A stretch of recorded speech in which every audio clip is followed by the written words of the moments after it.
This is a Hot Pie Original.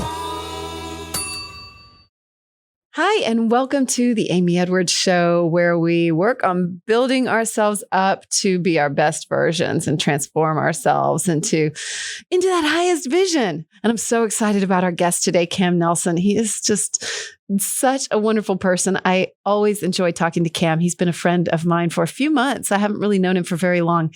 And I always just feel like we align. And he has so many beautiful things to share. He's a slackliner and a highliner.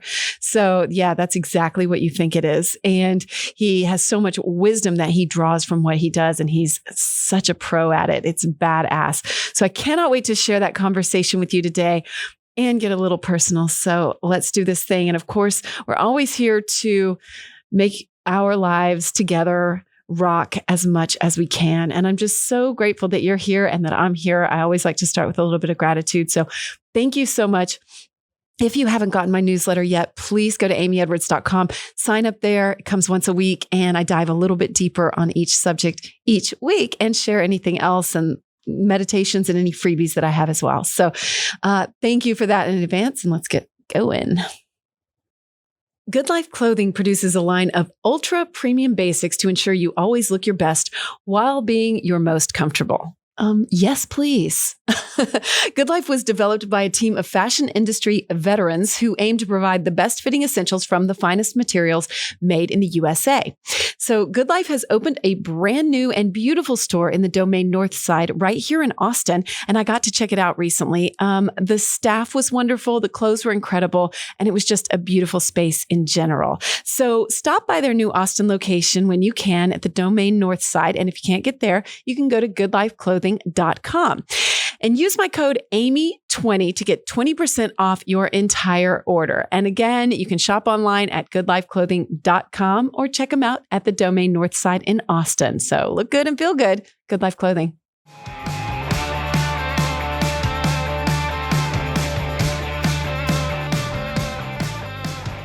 Okay, here we go. Gotten word that we're ready to go. I'm going to light a little Palo Santo. I'm feeling nervous today. I'm usually not when I sit right here. And today I am. I think it's just because what I'm going to talk about is personal, which is, that's nothing new. But yeah, I'm feeling a little nervous today. So yeah, I just lit this. I'm just trying to like slow down and tune in a second. And I encourage you to do that too. You know, just maybe breathe in and out. I'm telling myself this, and so you too, and just sit and breathe for a minute and just allow yourself to be in this space wherever you are, even if you're in your car, if you're on a walk, or maybe you're just cooking dinner. I don't know. Just be in the moment with me and with yourself. You're showing up for yourself by doing this and being here, which is badass. So I'm going to talk about 3 different practices today before we get in with Cam, who is amazing. So, some of you may know that I've been going through personal drama in my relationship, my love relationship, and that has been a massive lesson in many ways. There felt like there was a lot of grief, and whether we continue on or not, when something comes to a close, you grieve that, you know? And I got these weird signs that there was grief coming. I drew a grief card. 2 different books I had were talking about grief. And I was just like, what? And then, you know, suddenly I realized that the old way that we were was ending and it had to shift into something new, whether that's together or apart. Right. So, that's what grief does. It's change and it's loss. And loss of the old, and how do we shift that? And so in one of those books I was reading, there was a practice in there that I didn't realize I was already doing. And so I wanted to share that with you when you experience some kind of loss or breakup or whatever it is that is affecting you. And, you know, we can meditate and all those things, but I need like some concrete steps and stuff to do. And so I was really glad to read this. So this is from Dr. Amen, Daniel Amen's, he goes by Doc_Amen, I think. I'll put a link in the notes too, on Instagram. And his book is called Your Brain is Always Listening, which I think I've referenced before. Anyway, it's really good because it's really timely, and he's got a lot of it just came out. So he's got a lot of references about the pandemic and how our brain is functioning. And he talks a lot about these different dragons that we've got. And one of the dragons is grief and loss. And in there, one of his strategies, Cam and I talked today about ways that we can cope with things. And I think this was my coping strategy. I wrote my thoughts. Sometimes I would even write a text message and then I'd be like, no, I'm not sending this. I would delete it, put it in my notes. And then I can go back and see my own progress. But one of the things that he says to do in there is to spend 15 minutes a day for 4 days, just writing straight, just writing, listing the positives and the negatives about whatever the loss and whatever the situation is. And you can write about, your own feelings about it, things that you wish you had said, whatever it is. There's no rules. But if you can just sit down and write, the study was mainly about grieving. But grieving with a death. But I've found that with a breakup, it's so much like a death, like you feel like this whole thing has just been ripped out from you, right away. And that's really, really challenging. And so it has helped all sorts of people's like refugees, and it says adolescents deal with grief. It's known to decrease feelings of loneliness and help improve mood. And he said that they did a study, and I believe the study was, it was writing about bereavement and does it lessen grief. And so it's from a study in the year 2000. And people who wrote for 15 minutes a day, the control group just wrote about anything, but the other group wrote specifically about their loss and, writing about the story, writing about their feelings specifically around that. And those who had written about the loss reported less anxiety and depression and greater grief recovery than those who had written about trivialities. And so he says also, as you're writing, include anything that was left unsaid or unfinished. And I know a lot of us journal and stuff, but sometimes we don't get that specific about it. So I just really wanted to bring that practice out because it helped me a lot. And you know what? I didn't even do it in a journal. I did it on my notes app on my phone. And so it's right there for me to refer back to, which has been kind of nice because I can see all the emotions right there that I was feeling, which was a whole range of them. And so you can, you can really work through some things. And I have to say, it made me feel a lot better. So there's practice number one, if you're experiencing something. And I just wanted to share that. And we all go through that stuff. Seems like all the time, doesn't it? Number two. So as I investigated, my role in this relationship change, I'll call it for now. I thought about my role in it. And, you hear so much, at least, we hear this because we're all reading these kinds of things, right? And it's like attracting what you fear, what you resist persists.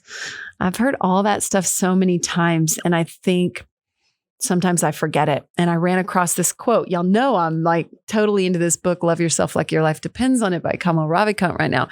And I'm almost done with it. So maybe I'll stop talking about it. Maybe I won't. So anyway, this is toward the end. And also, this is the revised version. It's a new revised and expanded version. So he's got a whole in section about a breakup that he had and how he returned to his self-love practices. But anyway, he stumbled upon a talk from Wayne Dyer. And Wayne Dyer said, if you are what you think about, then you have to get real careful what you think about. So he goes on to say, if you want to attract what's good in your life, but you're talking about what's missing and you're thinking about what's missing, you'll continue to expand what's missing. So he says, I never talk about what's missing in my life. I only put my attention on what I intend to create.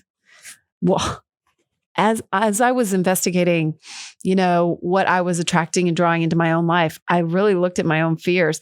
And my biggest fear in relationships is that someone will choose something unhealthy or, substance or addiction or whatever it is over me, over our relationship. And that is basically what I attracted. And so I had to really sit with that because I was like, I'm putting it out there. I'm phrasing it in a way that is the fear. Like I'm basically inviting the universe to give me exactly what I'm talking about. I'm focused on not necessarily what's missing, but the fear.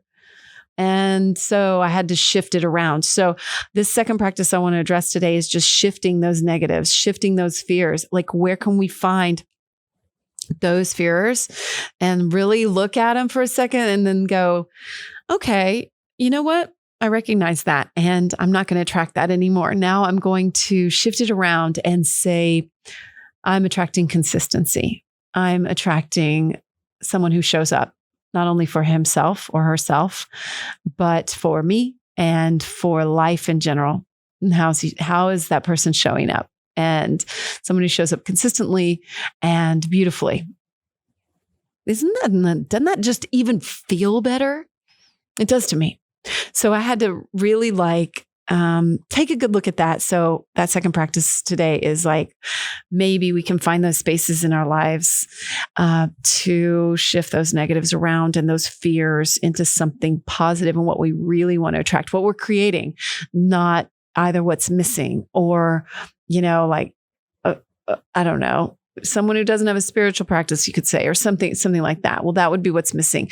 You just say someone with a strong spiritual practice or whatever we're attracting in our own life, be it money or whatever, just focus on what you're creating rather than the empty bank account.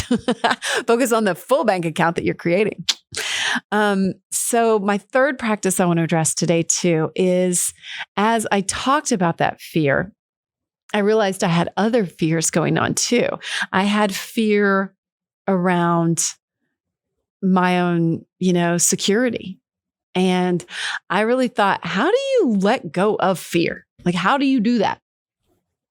I don't know. I had to sit with that for a while because I wasn't sure. And so what I thought of, I thought about my past too, and the other times that I've really faced some fears with things that I've done, like in music, even singing and getting in front of an audience and all that. Those were really scary for me. And I thought, how did I overcome that? Where is the common ground between like the insecurity I feel right now and those times or anything else that I've done that scared me? Taking a leap in podcasting, whatever it is. I thought, you know what it is? I think the way out of fear is to, acknowledge it, but at the same time is to show up for yourself. To show up for yourself in like a space of like mega self-love. And I think that's what I had to do even in music. I had to just be there for me and tell myself, you know what? You are doing what calls to your heart. You are showing up. You are vulnerable and beautiful. And I didn't always believe it, and that's okay. But I think if we can get stronger in those habits and really showing up for ourselves, really like being the one that we need, then that fear is dissipated.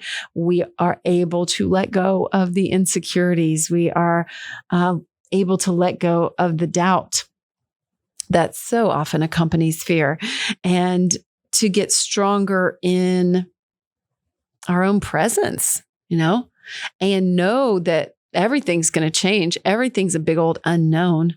Like, you could walk out and get, hit by something or lightning or whatever it is, and like, we're not walking around scared of that. It could just happen. So just embracing this unknownness that we actually live with at all times. So I hope that gives you a little bit of perspective on how to let go of fear. Leaning into your self-love practices and knowing that you got you is the strongest way that I've learned. And a lot of it starts with our own thoughts. So just be there for yourself. Tell yourself what you would tell someone you love the shit out of, right? You're fucking awesome. You're awesome. You're such a badass. I think you're amazing. I'm saying that to you right now. So those are the things that I wanted to show up for you and share today from a vulnerable space. And I was nervous. I'm not so nervous now anymore. I am going to be back after my talk with Cam and share 2 more concrete practices. One that Cam and I talk about, and then I'm going to tack onto that a little bit too, something else that I've learned, from that book. But it's a really beautiful thing and it's super, super simple. So stick around for that. And again, sign up for the newsletter if you haven't yet. It's at amyedwards.com. And I'm just so stoked that you're here. For these amazing conversations that I get to have too, for these incredible people that we have in this world, and that I am just fortunate enough to chat with. So Cam is no exception. He's incredible. There are no exceptions, actually. Everyone's amazing. So Cam is amazing. He is a slackliner and a highliner and also a podcaster. He has a really badass podcast called The Line to Mastery. And he shares a lot about highlining and slacklining, which I find very interesting. And you can see him in practice on his Instagram at SlackCamNelson, SlackCam Nelson. And he also is offering a program of mastery for professional athletes. So that's really cool. He's going to talk about that toward the end. But we get into so much depth and how slacklining and highlining are such a metaphor for being present in your own life, not worrying about the end result, but staying focused and getting balanced. And, sometimes we fall off and we get back on. And I just love this guy and everything that he has to say. So I'm stoked to share this conversation with you. So let's get to it now and stick around till the end when I share a couple more practices. Yeah, so I try to like this. And that's one of the things I really liked about listening to your podcast is like you're super intentional, And when I first started podcasting, I wasn't so intentional about it. And I feel like that's like a metaphor for my life. I feel like there's so many things I haven't been intentional enough about. And so these I've tried to step back. And sometimes we're just in such a hurry that we don't get as intentional about it, I love that about yours. Thank you. Yeah. I've come to find that within the podcast, the space, because we're creating a container. Yeah. So even that word is like kind of new to me. I don't even, I'm not that familiar with it, but we are. What do you even define creating a container by? Yeah. For me, it feels like we are creating a conversation that goes beyond just you and I speaking. So it's almost like a package that's being presented to other people. Ooh, I like that. Mm-hmm. And with that being said, I really appreciate reverence and treating life as ceremony and sacred and having all these mini ceremonies within the grand ceremony that is the life and the death of our existence here. What took you coming into that though? Because I feel like it just takes time to get there because I feel like, we're just rushing a lot. Yeah. I and would it's hard to remain intentional about it. Because you're pretty young. How old are you? 26. 26. Yeah. I mean, I would say to have that awareness is, rare when you're 26. I know I didn't. I would say the contrast, right? Having the experiences of not being reverent, of not treating life as ceremony and sacred, and then having models as well as experiences, reference points for yourself. Yeah. Where you have brought more reverence to life and traded it more sacred. And then seeing how I feel between those two and honoring that I feel better in one and then continuing to take steps in that same direction. I feel so much better when I'm intentional about it, when I really think about it, when I sit, because you're present, you're like paying attention rather than rushing, and that's probably what highlining and slacklining, remind you of all the time, right? You can't get unpresent with that. Otherwise you'll fall off the line. Yeah. Which is a metaphor for life. Yeah. So just to take a step back to answer your question about dropping into a podcast and you appreciating the way I drop in with my guests. Like I love to do a little bit of breath work beforehand, or if we have the opportunity to go and do an ice bath before we drop into the podcast. I think that's really sweet. And I've had some pretty cool opportunities because a lot of my guests have been highliners to where we've been able to go and highline for half the day and then come back and record a podcast. That's so cool. It's so cool. Yeah. I hope to build up to something like that. I'm not sure what mine would look like, but, for now it's just lighting something. It's taking a breath and sitting in the moment and just feeling this space and not worrying about anything else, And so I don't think it always has to be anything else, but I think we're very aligned on how we look at our podcasts, like listening to yours, which of course is called Line to Mastery. You talked about not only mastering ourselves, but like vulnerability and healing in this space, which is totally why I do it. I figure like if I need to transform, then everybody else does too. So let's just do it together. But another thing that struck me was just how it took you getting confident in your own voice, because I've had such a journey to that in my own life. And I just found that really admirable, to admit, oh, do I have something of value to say, and then stepping into, yes, I do, that's beautiful, Cam. It's not even a question, but, I just want to recognize it. Thank you. Yeah. Yeah, I received that. Yeah. And I figured what better way to hone in your voice than by dropping into a podcast and learning how to do it as you make mistakes, right? Yeah. Because you know how many people are afraid to even hear their own voice like recorded? I used to all the time. Yeah. Especially when I hear feedback on the phone, like I'm on a phone call. Oh my God. It's the worst. It's so different than hearing yourself on a microphone. I don't know why that is. But when I hear myself back on a phone call, like I'm gonna have to call you back. Yeah. I have to put the phone down. Yeah. Have to text. It really is like you have to, so how'd it go for you? How did you push through that? You're just doing it? So I initially started the podcast because I was going through this shit due to COVID and quarantine and a bunch of new things happening. Yeah. Cause you started just over a year ago, probably. April. Okay. Yeah. April 2020. And I think I released maybe my first one. It was April 21st, 2020. Yeah. And I had lost my job because of COVID. I moved into a new place with a new house with people that I didn't really know. And then I initially moved out to Austin to train on it. And then the gym closed. So my 3 forms of routine that I was used to having were completely thrown to the wayside. And I just slipped into coping mechanisms that I learned as a kid to feel safe when I didn't feel very comfortable at home. Which was what? Masturbating a lot, smoking a lot of weed, social media, escaping on my phone with other forms of media. I even bought an Xbox just to play video games and a lot of junk food. Yeah. And that was... Which everybody's done all those if they are really admitting it. Yeah. No doubt. I'm just willing to put myself on the forefront and speak about it because I figured that's the way I'm able to transform through it, as well as give other people permission to speak about their own shit. And same here. We can normalize the things that we use to cope as a way to alchemize them and eventually transform the ways we cope. Beautifully said. So that's what I went through. And then I had a shower thought, an idea while I was in the shower, like, oh, this is the time that I can make a podcast. I actually have no reason why I can't do it anymore.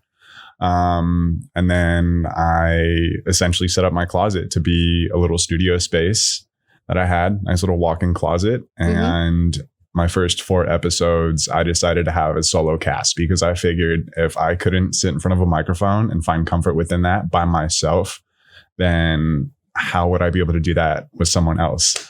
And looking back, I applaud that. That's not necessarily a mindset that I entirely believe in because I know even if I were to just start recording podcasts with people, I would figure it out. I didn't need to do a solo cast, yet that's what I decided to end up doing. So my first 4 episodes were by myself. Yeah. And it's a push. I've had things happen with this one where I've been sort of life just pushed me into doing a solo cast. And I was like, okay, I just have to step in and do it and have the confidence that that's what I'm supposed to be doing right now, So good for you because it's hard. Yeah. Yeah. Or I don't like to use the word hard. It's challenging. It's challenging. It's a push. It was difficult for sure. And what made it extra challenging was this whole idea that it needed to sound perfect. So I was able to drop that idea and just focus on good enough. So with my solo cast, I would write a little bit of a script and then just follow the script, as well as like let some things flow out as far as ideas go, just to really fill out the podcast. And then from there, edit it to where it was good enough and then just let it go on to the next one. Yes. And, I did that for like a whole year with a different podcast that I was doing. And you get so good at it that now I can just sit here and talk, and I'm sure you are now too. And it's just practice. It's just that practice thing. So I'm very impressed by what you do. I just feel like listening to you, and every time we've ever talked, I just feel like very aligned, and like everything you say really speaks to my heart and how I view things. So I'm stoked to have you here in the studio today. Thank you for showing up. Thank you for doing it. You're welcome. Yeah. And thank you for having me. When we were talking about this in Costa Rica at the Fit for Service Summit, and you said, yeah, I would love to have you on a podcast. Like already we're having conversations that just feel so good. Yeah. I was like, yes. Yeah. I don't even remember what we were talking about. Probably slacklining and your philosophy around it and, what it brings to the world, which I found so cool. So, I'd love to share some more about that because it's very new to me. Like I don't know enough about it, but I know you view it as like a next Olympic sport right? Yeah, eventually. I see it as being a tool that's going to help humanity evolve. I love that. On so many different ways, especially for those that feel called to pick up a line and give it a shot. Because you've been doing it for how many 6 years? Yeah. Yeah, I started when I was in 20 in Flagstaff, Arizona. Cool. Yeah. And I tried it once with you, but I'm not very good yet. But, it was my first time. So just like anything else, right? It just takes some time and practice. And I love that you use that as a metaphor for life and mastery in itself. What is mastery even? As I was listening to your podcast, I get the gist of like, it means mastering yourself. But as you've developed in the last year or so since that, how do you feel about the word mastery? I feel or in your life pretty damn good about the word mastery you still. Do? Yeah, for sure. For me, mastery is just becoming the best version of yourself and whatever you feel. Totally agree. That is, you want to apply it to, We can find mastery in so many different things in this life. And for me, highlining and slacklining, finding mastery in that is just such a unique What does opportunity. Mastery really look like though?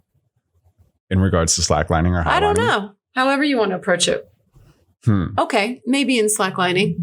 Yeah. So I guess with slacklining and where I want to take the sport, mastery is being able to set down the ego and the voices and chatter within your head to just have optimum flow state when you're in your performance. And I feel from the outside looking in, when somebody else sees mastery, they stop, they slow down. They're so mesmerized by watching someone be in their zone of genius, in their zone of mastery, that it's kind of difficult to do anything else. Like if you've seen any street performers possibly that you're just like so transfixed by, I feel that's a state of mastery. Even when we were at the live podcast performance with Evan and Justin, I feel like they were in a state of mastery as well. And everybody's just so tuned in to the conversation that's happening. I guess I think that sometimes that word can be loaded with some kind of ego, and they're like, I'm the master, you know what I mean? And so I like that you phrased it like stepping out of that ego, because I think I'm really into everything just being a little bit paradoxical right now. So there's like a little bit of a paradox in it. It's like stepping away from that ego, stepping away from feeling like the I am a master thing in order to achieve mastery. Does that make sense? Yeah, I would even say the greatest masters are those that still honor that they're students throughout the whole process. Yeah. Right. Even as they're teaching others. Like people will come up to me and say, whoa, you're the slackline master. And I don't feel that way at all. I still feel like a student of the game. My nervous system just understands how to do it a little bit better than others because I'm more practiced. Yeah. That's it. That's good. What are your daily practices like? What do you do all day? Yeah. So to start off the day, I will wake up. Mm-hmm. Good start, right? You know what? The It's most a really important good start. Yeah. Hydrate, drink some spring water. I also have No caffeine? later on. Not the first thing. Okay. I'm giving up caffeine for a while, so. Beautiful. Do you drink any cacao? Not usually, no, but I might. It might be a good transition if you're looking to step away from coffee. Cool. And I've been utilizing this thing to reprogram my subconscious mind, which is... Tell me more. I'm all about it. It's called an upward spiral guide, where you craft out your ideal character, like where'd this come from? You desire to become. Did you make this up? No. Okay. But I've added my own flair to it. I got it from this coaching program called Online Coach Accelerator. And that's like the first module. And what they do in Online Coach Accelerator is they take coaches, help them really hone in their ideal client avatars, their niches, their high ticket programming, their marketing, their sales, everything. So that, it's a lot of work. So I got the upward spiral guide from them, and then you craft out what the character traits are of your ideal character, who you want to become in this lifetime, what their beliefs are. Your character, you. Okay. Yeah. Okay. Yeah. And then what your manifesto is, as well as like your goals and your visions for the future. And then all of that I wrote out, I spoke into my microphone, and then I laid binaural beats underneath it. And then I put a song at the beginning and at the end that puts me into a higher state, like an elevated emotion, elevated state of emotion. And then, it's like 21 minutes long and 17 seconds. And I'll just like put in my headphones right when I wake up, sometimes even before I drink my water, still lay in bed, play that, and then just receive myself. Oh, yeah. Oh, I'm going to do this. Because I already do stuff like that. I'm like super into that. I've been listening to my own voice, building my own self-trust for like the last year and a half, or just, I started at the beginning of the pandemic, and like I use an app for it, but I'll make my own meditations. I don't always use binaural beats because I need happier music, but this is badass. And it's called Upward Spiral Guide but you're guiding yourself. Yeah. So the idea is like, if you were to slip up on something, you might go into a downward spiral. So like for me, maybe if I were to smoke weed at night, then I would downward spiral into eating junk food. Whereas like if I upward spiral, I listen to this, and then I'm more likely to leave that and then go into the yoga studio that we have in our living room and start my movement practice, and then start my breath work, and then maybe reflect with some journaling, and then just a little bit of reading. And then that's how I start my day. I love that term. You know, I'm just as of today, I'm trying to turn over a new leaf and really like get my own upward spiral on just taking your term. Because sometimes it's so easy to just feel one setback like early in the day, and then your day is fucked, and you're like, or you feel like it is, right? And you can't recover and get back upward. So are you such a master? You don't have days like that? Because I still do. I definitely still have days like that. And I've come to find that, let's say I downward spiral for a few hours. What's most important is honoring that, like, okay, maybe I only have a few more hours of productive time during the day. Let's pivot. Yeah. And let's capture the momentum that I have and transition what felt like chaos into something else creative. That's good. No, I mean, that's so impressive, because I can get there sometimes, but sometimes I can't, but sometimes it's just a matter of like, I love to meditate. So I'm like, okay, if I can just put on, anything like a sound or headphones or anything, or one of my meditations that I've made, if I can just sit down and do it, that'll maybe shift that into more upward or something like that. What's been some of your biggest challenges though, as you've grown into this? Starting my day with the phone. Fuck yeah. 100%. Yeah. Oh, so another thing, before I go to bed, I have my phone on airplane mode. Okay. Biggest life hack. I'm impressed. Yeah. Yeah. So that way, when you wake up, if you need your phone for alarm, go for it. I use my phone for the upward spiral guide. It's on my Google Drive. So I still kind of use my phone when I start the day, but I don't have all of the dopamine from notifications. Yeah. coming through. And I noticed that like if I downward spiral throughout my day, it's because I started my day with the phone. Ooh. Every That's time. a good life hack. Every fucking time. Really? Really. Man, we all need to pay attention to that. I was just reading something. I'm reading this book, Love Yourself Like Your Life Depends on It. But one of the things he said in there, he was talking about different depressants. And he was like, listed social media as a depressant. And I was like, I never thought of it like that. You know, he was like talking about alcohol, whatever else. And I was like, wow. I mean, but kind of like, I get it. It can be very uplifting, you know, but overall, it's a giant time suck. And doing what you said. That's interesting. Yeah. Because I've done it too many times. I feel like when I spend too much time on social media, it brings me down. Like there's a threshold of where it's like uplifting and inspiring. And then once I pass that threshold, it's just like downward spiral. How much time do you spend on it? If I'm like really down, it could be like 4 hours. Yeah, hours. But if I'm like really present throughout my day and my life, it's like maybe 30 minutes. Nice. That's good. And I notice I feel the best when I create and I upload stuff on social media, and I feel my worst when I consume. Me too. I'm right there with you. I totally agree. I hope people can take that away today. Because even today, I was like, I had you coming in today kind of early. And so I needed to get a lot done. Plus, I'm trying this new program called 75 Hard. So it's like 75 days of really mental toughness is what it's honing. And so I just got up and really like didn't have even time. Like it wasn't really an option to stare at my phone today because, you know, and that I feel great. And I didn't have any caffeine. And I feel great. And I think that I don't know, I wasn't really linking the two, but I'm going to definitely limit that and just see. I think it's a good experiment, right? Yeah. So the thing is, when we start the day off with like notifications and dopamine, it sets the tone for our brain to be a lot more distracted, to not be able to focus as well. So we're hopping from like one form of dopamine to the next form of dopamine to the next form of dopamine. And then by the end of the day, you're feeling like so burnt out.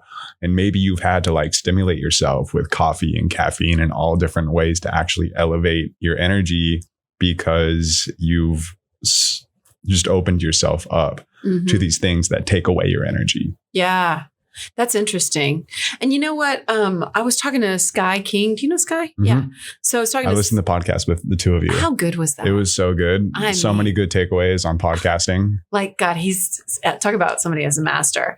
But we were talking separately from that one day, and he was just talking about social media and podcasts. And he was saying, like, this isn't necessarily your podcast audience, you know? He was like, it's, you know, it's going to be separate from that. And I was like, God, we get so wrapped up, I think, so many times in like, this is my only outlet of like, who's listening and connection to my audience and that kind of thing. And I just want to encourage people to not hang everything on social media, I guess is what I'm getting at, you know, because it's really easy to feel like that's our only way to connect so many times, you know, like that's the only place to put something.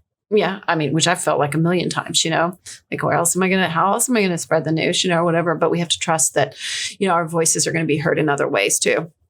Yeah. And also honoring that there's going to be new platforms and ways in which we can distribute our message that haven't even been established or invented or revealed yet. You know, so if we're focused on the long game, like, yeah, Instagram is this thing that we're able to use right now. But in 2 years, maybe Instagram isn't the thing anymore. Yeah.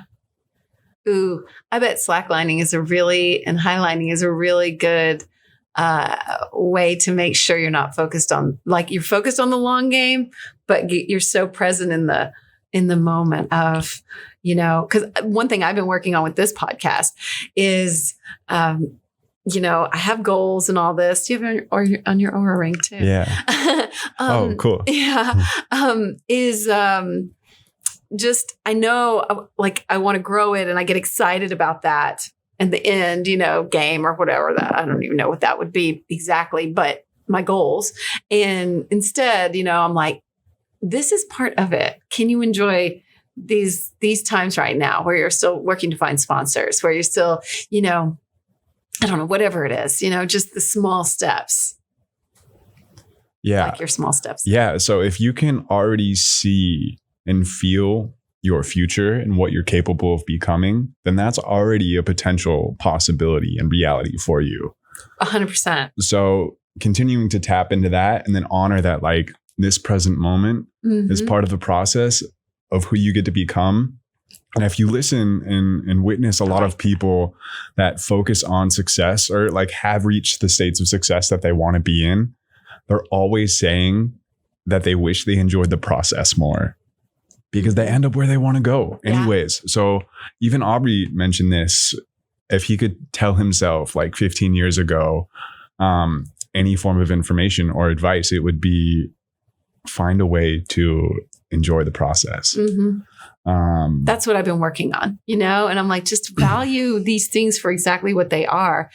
And, but yet you keep taking the steps, and, it's challenging sometimes, you know, like, you know, you get kind of distracted with, but I want it to be like this. No, I'm ready for whatever. And, I'm just trying really hard to pull back. And I've been reading a lot of Abraham Hicks. Do you ever read Abraham Hicks? I listen to her more than I read her. She's great, right? Yeah. Yeah. But it's all about that. It's like the creation, but living in the moment. And you're so good at that. So that's the thing. Like God, source, the universe, whatever word you want to put beyond it, is going to write the story of your life better than you could possibly write it yourself. You know, growing up, I never thought that I would be highlining and walking in the sky. And at 17, I declared to the universe that I was going to live an epic life. I had no idea what that was going to look like, but that was my declaration. And now I have the opportunity to walk in the sky. I've been doing it for 6 years, and it's completely changed my nervous system, the way I perceive the world, my philosophy. You know, like to scoot out onto a big high line that, let's just imagine a football field long, because I feel like that's something that most people can visualize a little bit better. Okay. So a football field long, and starting at one end zone, right? Is that where people get touchdowns? I think so. It is. All right. So starting on one end zone and looking at the other end zone and honoring that it doesn't matter how many times you fall on this 1-inch bridge, you're going to get to the other end zone. You're willing to pick yourself back up as many times as necessary, to stand, to take steps, to missteps, slip off the line, get caught by your harness and leash, which is like 3.5 to 5 feet long. Yeah. So you're hanging underneath the line and you still are willing to get yourself back up and try again until eventually you get to the other side. Like that. That's one of the best metaphors I've been able to find for life. And it's a physical practice. Yeah. Oh, it's so good. It's so cool. I love hearing you talk about that. It makes so much sense, you know, and it's so cool what it's shown you in your life. It's pretty cool. And it is funny. Like, we never could have predicted where we are right now. I never would have predicted things about my life. It's way better than I imagined. You know? Yeah. Yeah. Like back in November, I didn't see myself in fit for service. And then in December, I applied and I didn't have the money at all. And I told Claire that, and she said, it's $500 to save your seat. I happen to have a check for $500. I put it down. Wow. And then I was able to crowdfund and get resourceful for the rest of it. Nice. That's right. That's about creation. I was going to mention this in my intro, but I was just reading something today about like, Wayne Dyer said that, you know, it's about focusing not what's missing, but what we're creating all the time. And, you know, sometimes I get kind of glass half empty. And so I've been just working hard on focusing on what I'm creating, you know? Yeah. Yeah. If there's any book that I could recommend to all humans out please. There, Psycho-Cybernetics. Okay. I've never even heard of that. You write that down? Thank you. Yeah. So it's all about mindset and Psycho-Cybernetics. The program of success and how we work. And Who wrote it?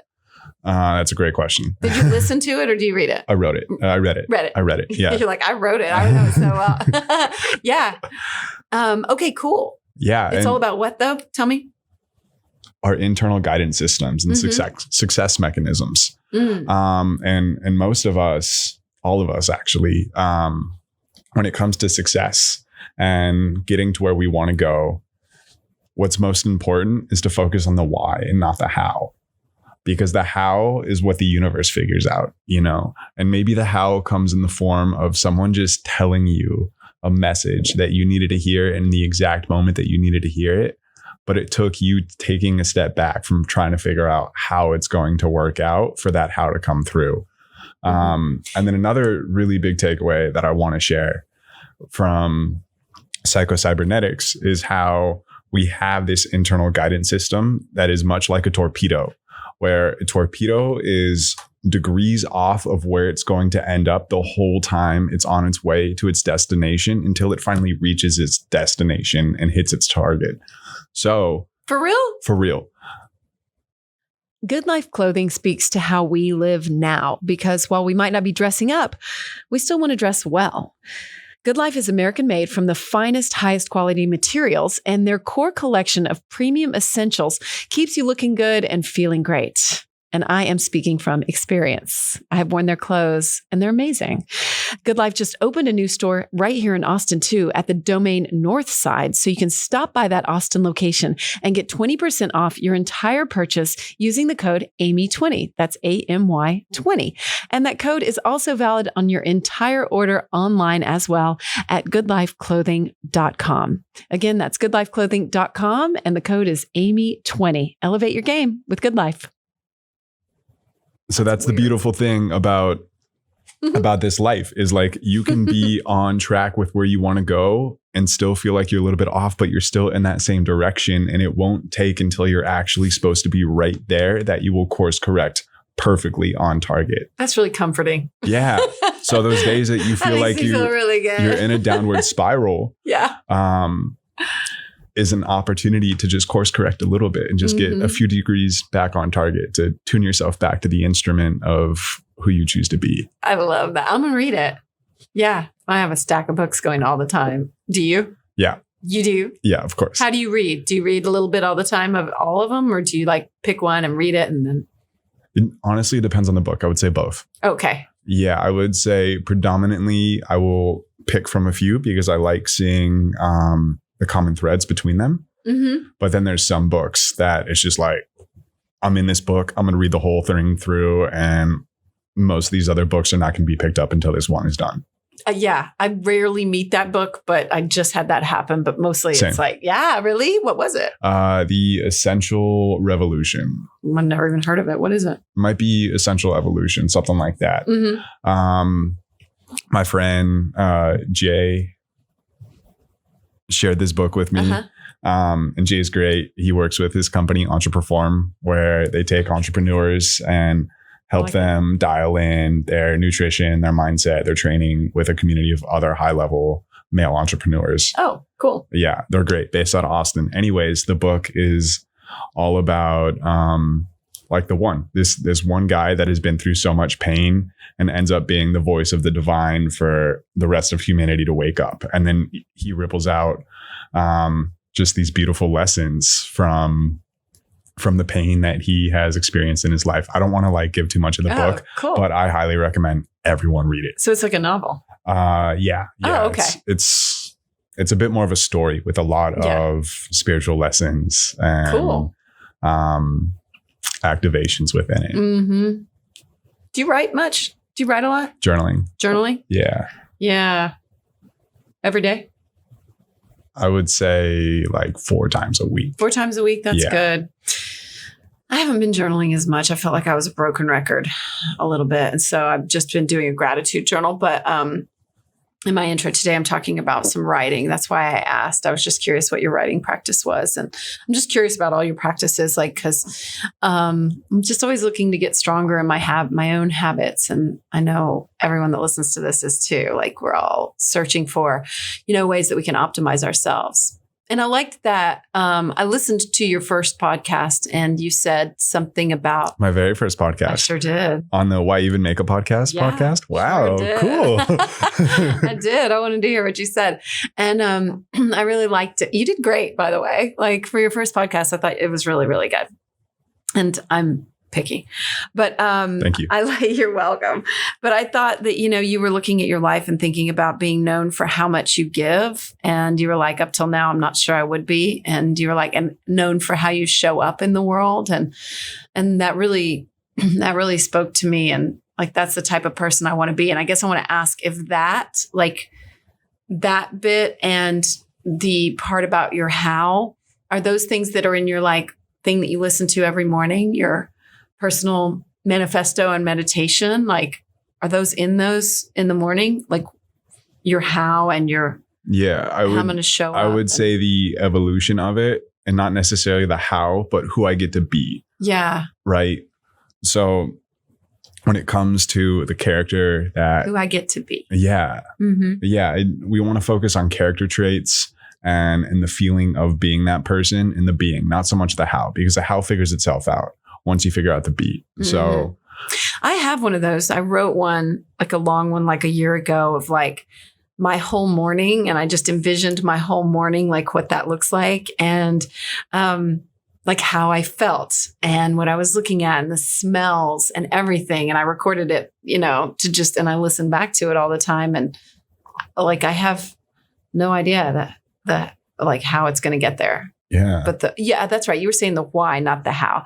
I was asking, is your why in there? That's right. Sorry, 100%. Yeah, it is. So part of my manifesto is like the things that I've accomplished in this lifetime and what it feels like to accomplish those things. Yes, that's what I was thinking. So too. that I get that feeling. Okay. And then going into Joe Dispenza's work, like a lot of these people are experiencing healing when they're super sick by simply just feeling what it feels like to be in a healed body with a healed mind, and then continuing to show up and do that work. And then people are transforming and healing through it. And that can be applied to not even just sick people, but people that want to manifest and create their ideal life. Yeah.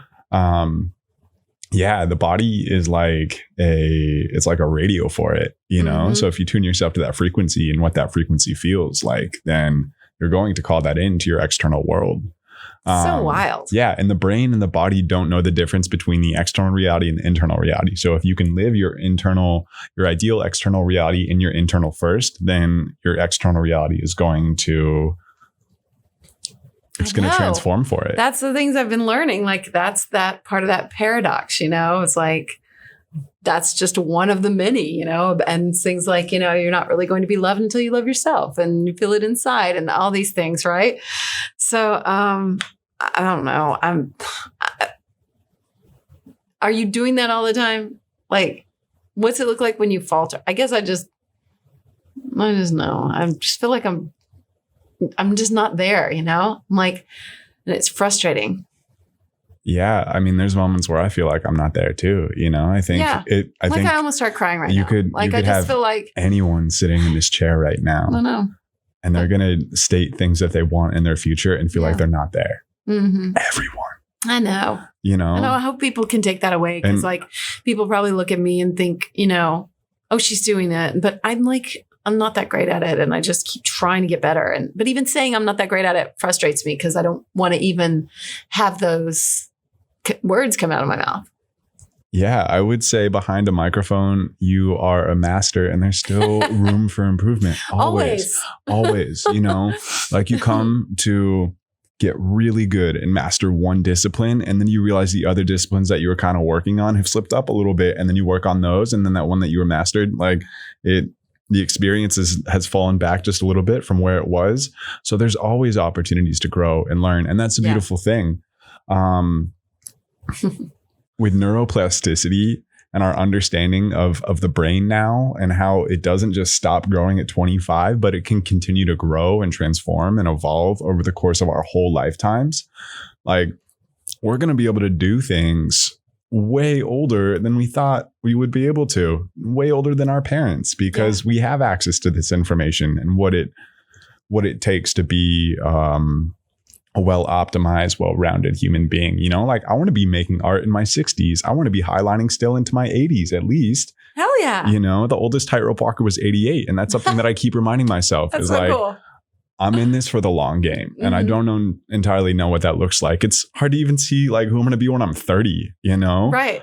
Let alone double or triple that. So there's no need to sweat about that right now. And same thing with like where you're at. You're doing fucking great. Like, look at everything in your life. I know you have to step back sometimes and take stock, because like, I think, I get tied up in holding myself to a certain standard, and I have perfectionist tendencies, and it takes work for me to let those go and to not do that. And I just I don't know, like you said, in yours, just being honest and vulnerable is where it's at, because that's what is going to help people know we're all in it together. Yeah. And a good thought practice is Amy 2 years ago was probably dreaming about where Amy is today.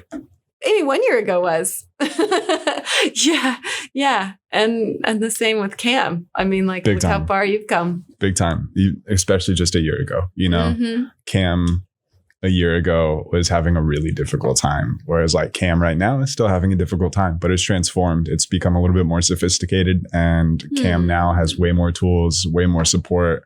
The community that Cam was calling in his heart desired, and like, we're just getting settled in this community. Mm-hmm. Really, we haven't been with each other for years. Yeah. It feels like it in a way, because our souls have known each other, but in the physical, it's been months, maybe a year for some people. And you said you're still having a difficult time.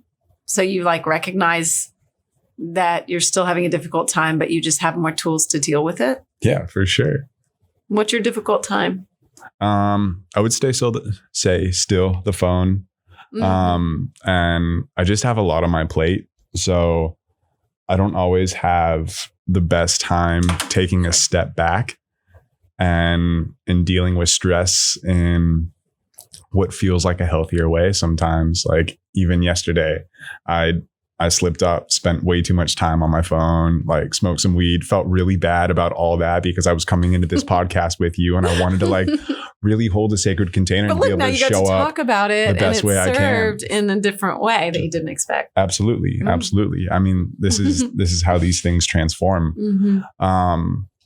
To where we can alchemize the pain that we experience into medicine for others. And that really comes down to being able to express and be vulnerable about what's real for us. Yeah. So yeah, I was just feeling a lot of power and beauty from this trip that I had in California this past week. Yeah. And when I came back and I just, from all that high, I just swung to a low, and now I'm in a position of course correcting and finding more balance within it. Exactly. There's the balance. Yes. Okay. We wanted to talk to you about seeking discomfort. I was really struck by something Aubrey said. And of course, when we reference Aubrey, it's Aubrey Marcus, who is the leader of Fit for Service. And it was in his latest email, he said something about, are you going to be awesome? Or are you going to be comfortable? And like, I was like, well, fuck that. I want to be awesome, but I recognize so many times, like you did yesterday, and I did it several times this weekend because I had a really, really tough last couple of weeks. And so, I had to go easy on myself, but I've recognized those moments where I was like seeking comfort and, laying on the couch, watching TV, eating Takis.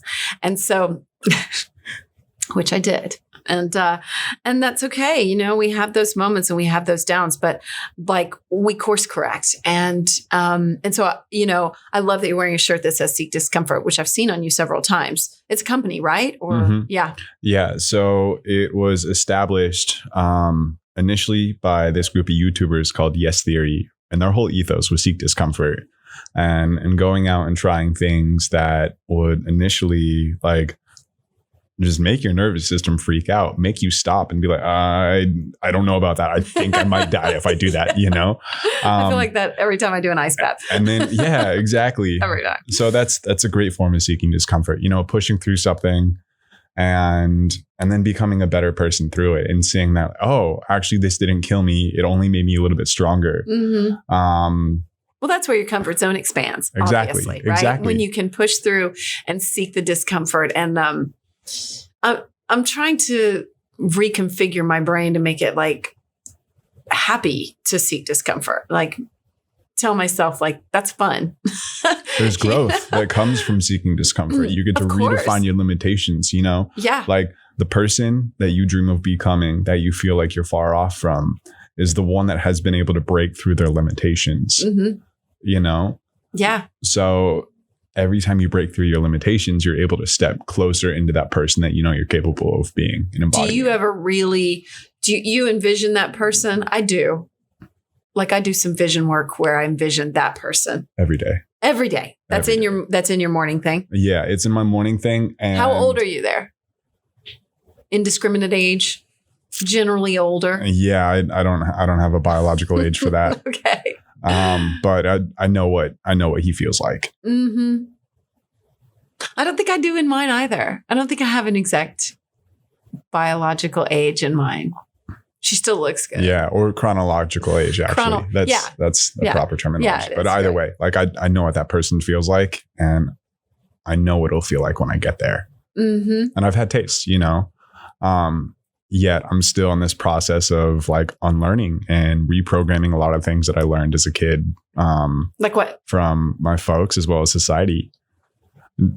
Just comfort, safety, security, a lot of fear. Coping when things get difficult, as opposed to expressing your emotions and what's real for you and having the conversations. That's something that I wasn't modeled as strongly as I will model for my kids. Yeah.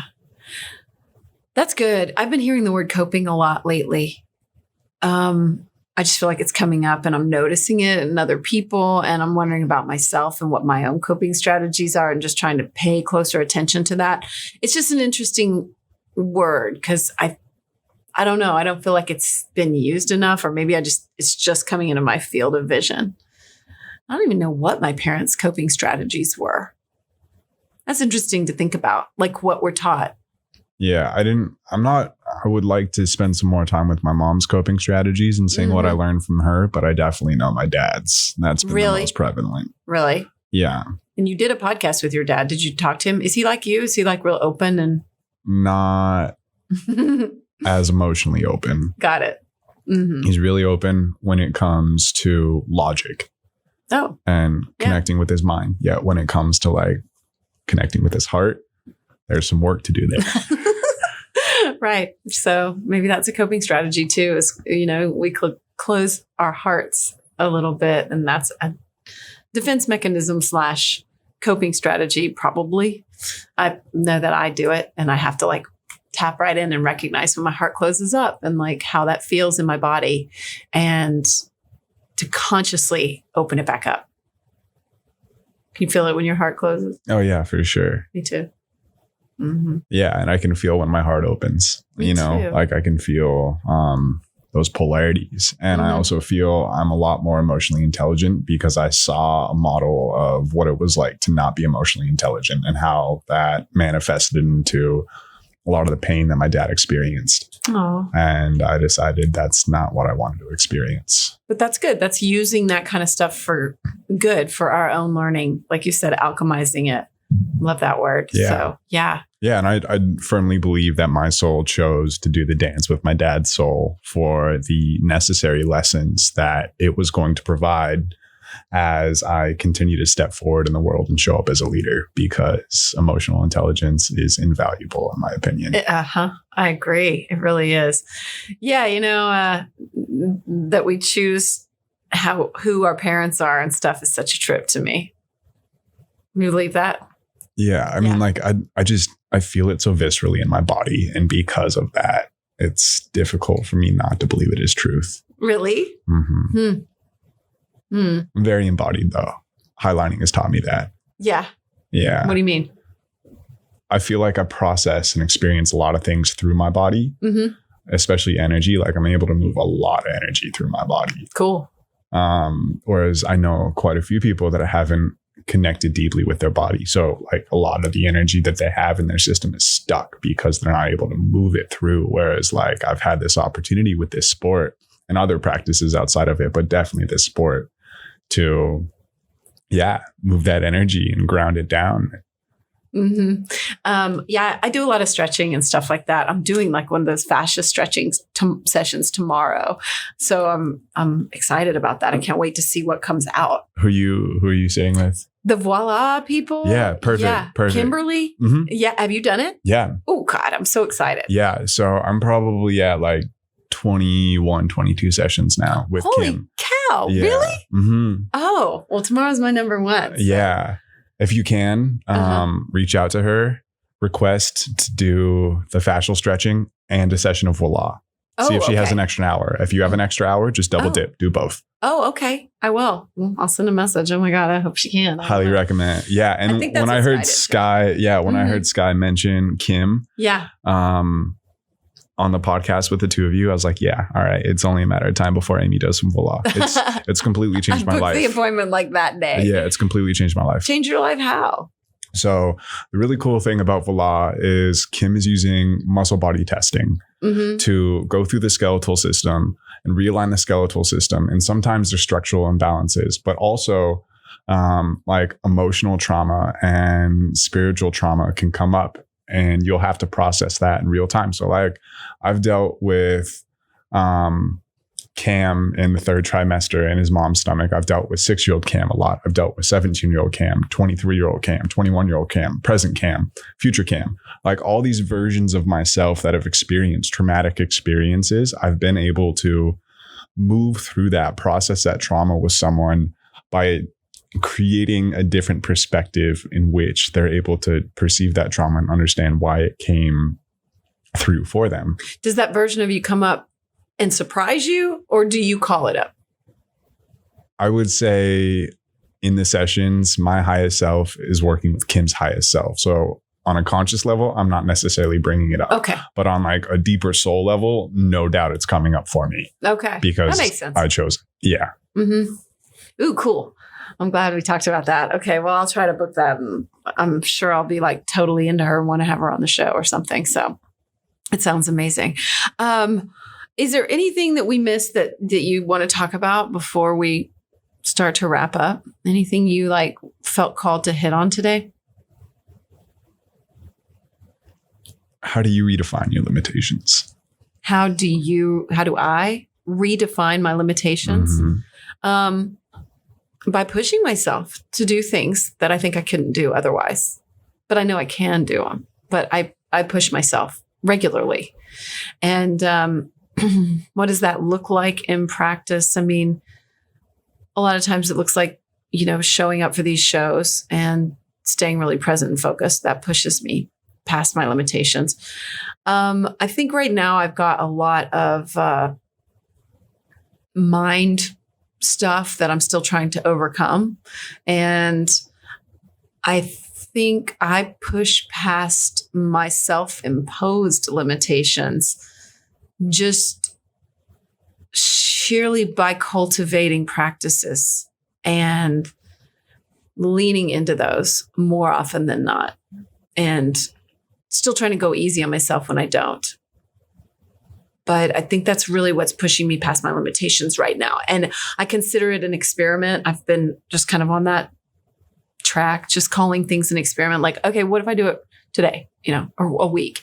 And I just think, even if I don't think I believe it, I just have gotten the camp of thinking like, I don't care if I'm like, that's so far-fetched or something. I'm just going to tell myself that anyway until I do believe it. Because sometimes it's hard for me to get to that belief space. So I just keep running the grooves in my mind. Like self-love, for instance, is probably a good example, and I just keep telling myself, and now it's second nature. And now I've noticed that I really do. And I think I felt like a self-imposed limitation in that. And I think that I push myself past limitations in physically. Like I'm going to be 49. And I think that a lot of times women in particular, or anybody at this age, can put a lot of like, I can't do that, I'm too old. And I'm like, I'm not going to say that ever. I'm like, yeah, please don't. Yeah. So I think that there's societal, like limitations, or ideas around that, or our culture. And I try very hard not to subscribe to those. And I think that I've already done it so much in my life that a lot of times I can look back and go, I already did that, so it'll be fine. And I think if we can look back at our lives, a lot of times we've overcome a lot of things. And I would encourage people to maybe write those down, right? Write down the things that you've already overcome. And then you're able to look back in those and draw strength from them. So I think that helps me too. Yeah, big time. Mm-hmm. You nailed it. I did? Yeah. Oh, good.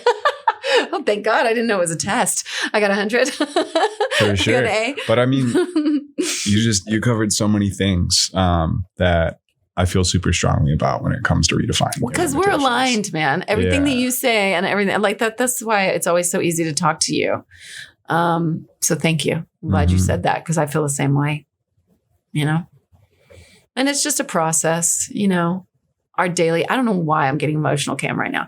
I did a little while ago. Okay. I am. I think I've just been emotional lately. And it's just a process. We just have to allow ourselves, and we're going to have the days where we smoke weed and stare at our fucking phone. and then we're going to go, oh yeah. And then you're like, actually, you know what? Now I tell people that on a podcast and people know I'm not perfect. So yeah, good.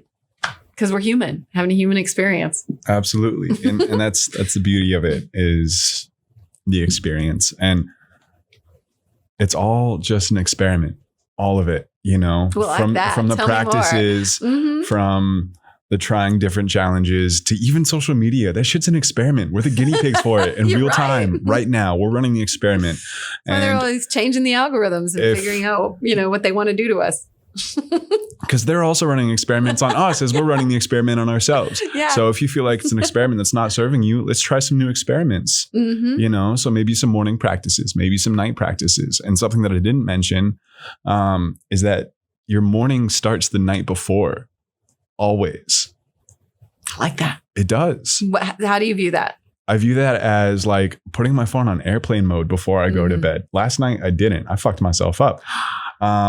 Well, right before I go to bed, like normally I'll give myself an hour to 2 hours before I go to bed to have my phone on airplane mode. Yesterday, I was just in a funk and I didn't do that. But right before I bed, I would put it on airplane mode, woke up, it was on airplane mode. And I just got straight back to the morning practices because I know how much better I feel when I'm tuned in and I'm aligned to who I'm capable of being, especially for like sitting in front of you on this conversation. I didn't want to show up as like what I feel is half a version of myself. And so at night, like I'll check in, I'll do some breath work, I'll do some movement when I'm like really on it. And then I'll set myself up with that glass of water so that right when I wake up, like I'm already good to go. I don't have to make that decision because it was already made for me the night before. Nice. Yesterday's you made the decision for you. Exactly. Exactly. So that's what I mean by the morning starts the night before. Yeah. And really like redefining your limitations is just running these new experiments and seeing what works and what doesn't and pushing yourself. And then also having those reference points of like, this is when I survived a lot of discomfortable things, or like, this is how I have evidence that I can be a coach and help people. And you just write all those things down. And then you have that evidence on a sheet of paper as like a symbol of strength of what you're capable of being and how you can move through whatever limitations come your way. So yeah, I think the last thing I want to talk about before the podcast wraps up is redefining my limitations by shedding my hair that I've been growing for 6 years. We didn't even talk about your hair yet, which was one of your most recent podcasts. Ours is coming out Thursday, this one. So you just released that last week. Yeah. So yes, with Christy Jabber. Yeah. Who is such a beautiful soul. I absolutely love her so much. Did you listen to that one too? I listened to some of it. I loved your intentionality around your hair cuttings. Apparently there's some in there. Love that. It's okay. I loved your intentionality around the hair cutting ceremony. Like I was so blown away by your process and what y'all came up with to cut your hair. Like that was badass. So, I mean, congrats. It sounds really powerful. And I'm curious how you feel on the heels of it. So coming out of that. So just to preface, I initially was going to go to California to work with Seek Discomfort. And we were going to do a video project where the host of the YouTube channel that they were creating was going to get on a Slack line to Seek Discomfort for himself, and then a high line to also Seek Discomfort. And then my own idea for how I would convey seeking discomfort is I've been growing my hair out for 6 years and my beard out for like 5.5. So I hadn't had a clean shaven face in 5.5 years. And I just figured my hair had been growing for as long as I've been slacklining. Mm-hmm. And there's so many new things in my life that it feels like I'm ushering in a new chapter. And we identify so much of ourselves with the way that we look, especially in our hair. A lot of our ego and identification is within our hair. And I felt one of the best ways to really usher in stepping into the new and this next chapter in my life was to shed what I was familiar with in the stories that were trapped in my hair. Yeah. So the video project ended up falling through. They bought my flight though. So I kept my flight and went to California just to see what happened anyways. But before I did that, I dropped in with Christy Jalbert, who I met in Costa Rica with the Breathe Balance and Fit for Service community. And she's a hairdresser in Dallas. So living in Austin, I figured if there was anybody that was really going to be able to do something with me that was beyond just going to the barbershop and getting my hair shaved, it was going to be Christy. So I brought up the idea to her, and then we riffed for a few weeks on what a haircutting ceremony would even look like. And what we ended up coming up with was the haircutting process itself would be 7 braids, each creating the braid one by one. And as Christy was weaving the braid, I would be speaking what I was cultivating in reference to the braid. And each braid represented one of the chakras. So we started with the root chakra, and I would say what I was cultivating and calling in and what I was releasing in regards to that chakra. And then once she finished the braid, she would have me inhale the feelings of what I was cultivating, exhale the feelings of what I was releasing. And then at the bottom of the exhale, she would cut the braid. And then we just continued this process going from root to, I think it's sacral, solar plexus, heart, throat, third eye, and then crown. And what was really crazy is I put my phone on the voice memos. It was on airplane mode, but I had it just recording as I was speaking because I wanted to go back and transcribe what I was speaking. And I also have an alarm on my phone that goes off at 9 p.m. Just to remind me to put my phone in airplane mode. And right as she cut the crown chakra braid and finished it off, my alarm for 9 p.m. went off as she was cutting, like just the very end of the cutting, and then it ended the voice memo. Wow. So yeah, just it was a really powerful, beautiful experience. And then I had this mat that I got when I sat with ayahuasca at 21 in the Amazon. I went to Peru. And it was a Shipibo art mat. And a few weeks ago, I had a piece of sage that was burning in my house. I burned just a little bit of it, and then it ended up burning the rest of the 5 inches of sage. Like it went all the way through. Wow. And it burnt some of my mat. And then I figured it was time that like I let that mat go. So I wrapped my root chakra braid into it and had a little despacho with that mat and some flowers that I picked up on a walk. But only the root chakra braid? Only the root chakra Why? braid. What'd you do with the other ones? So they're in a bag right now, and I'm going to donate them. Oh, good. Yeah, because they're 12 inches and like minimum donation length is 10. Oh, that's nice. Yeah. Oh, good for you. Yeah, I knew you did a despacho ceremony, and then y'all came back and did a sound bath, and you did cacao before. Yeah, so we did breathwork cacao before the intention setting, and then the hair cutting ceremony. And then despacho released the ashes from the despacho into this like small creek that was right next to us, which was really convenient to just have the water wash away the ashes. And then we went back, sat with some rapé and some cannabis, and then had like 2 hours of sound healing. That sounds amazing. It was wild. And then you're feeling naked at the time. Yeah. And I still feel a little naked. I bet. I'm not entirely. How long has it been? It was a couple weeks.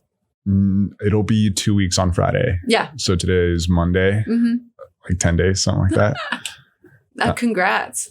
Thanks. Yeah. So to answer your question on the tail end of it, like it definitely feels different. I feel like I'm stepping deeper into myself. I'm honoring that, I still have the same coping patterns. Those don't go away because I just cut my hair. Damn it. Unfortunately. Yeah, it's okay.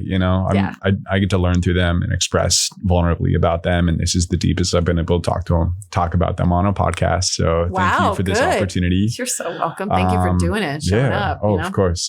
My pleasure. That's what I'm here for. And yeah, I'm just going to continue to keep showing up and stepping up. And I know my hair is going to grow back, and I'll continue to grow. But it does. It holds a lot of energy and a lot of like ego and stories and all that. So, good for you for just taking the leap and seeing what happens. Yeah, it was another way to seek discomfort. Yeah, that's right. Didn't harm anyone. And that's a beautiful thing. If you can seek discomfort without harming others. Yeah. Well, yeah, don't do anything that harms others. No need please. for that. No, there's not. And most likely you're not even going to harm yourself. You're going to grow.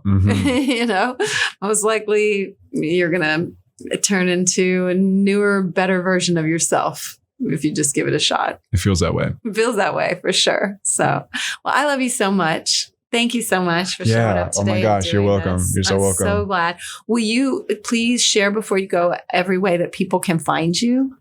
Yeah. So the podcast, The Line to Mastery, it's on Spotify, Apple Podcasts, wherever. other major all those streaming random platforms. Ones that people use. Mm-hmm. Yeah. I'm on Facebook. Don't really use that very much. Instagram, I would say, is the best way to connect with me on social media. So /CamNilson. And we'll have a link to it in the notes. Yeah, perfect. And then if there's any professional athletes that are like really vibing with my mindset, this program that I'm creating is for professional athletes.